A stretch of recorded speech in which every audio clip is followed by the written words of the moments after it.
Joseph Chabin, bonjour. Vous êtes agriculteur dans le sud de l'Ille-et-Vilaine, administrateur à la Fédération régionale des CUMA de l'Ouest, à la Fédération Lille-Armor, et vous êtes aussi pour l'énergie, président du comité de région Bretagne-L.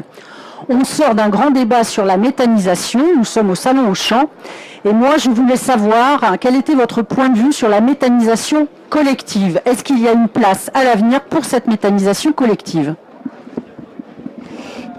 Inévitablement, il y aura une place, puisque de toute façon, demain, les besoins énergétiques de la population dans l'ensemble augmentent, donc on aura besoin forcément de toutes les formes d'énergie, et la méthanisation en est une. Alors, je voulais savoir si, dans cette méthanisation collective, où on sait que l'agriculture aura une place importante, puisqu'il y a des effluents à traiter, c'est un gisement intéressant et important, est-ce que c'est une voie intéressante pour les CUMA aujourd'hui et surtout demain ? Eh ben, de toute façon, de par leur organisation collective, les CUMA, forcément, ont un rôle à jouer.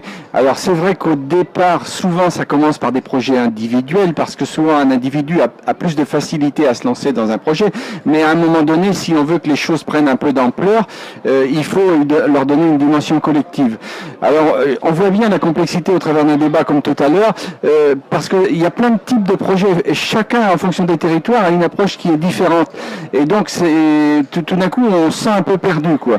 Mais à chaque fois qu'on pourra construire des choses entre les agriculteurs, les collectivités locales sur un territoire, je pense qu'on gagnera en efficacité, en compréhension entre les uns et les autres et en utilité sur ce territoire. Alors, lorsque des porteurs de projets veulent se lancer dans la méthanisation, on sait qu'il faut faire des études, donc il y a des cabinets, il y a des agences, il y a des concepteurs, des fabricants.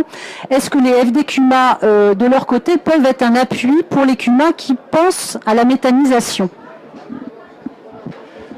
De toute façon, je pense que le rôle des animateurs, c'est d'être à l'écoute des besoins de ces CUMA, je veux dire, et effectivement, n'auront pas forcément les réponses, mais peuvent trouver en tout cas les interlocuteurs qui sont nécessaires, quoi.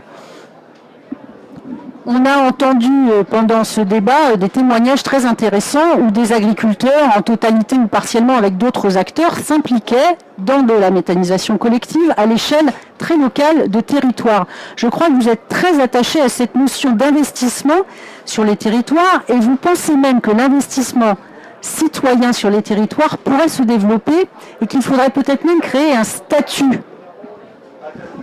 Je ne sais pas ce qu'il faut inventer, mais en ce moment on a un débat sur la réforme des retraites, et donc forcément c'est compliqué, on est en train de penser à aménager toujours sur des vieilles solutions, etc. Mais je me disais, eh bien bon sang, pourquoi pas essayer de créer un investissement citoyen sur le territoire au travers de projets de territoire qui concernent l'ensemble de la population, où les gens pourraient faire des compléments de retraite à terme en ayant investi pendant leur carrière, etc.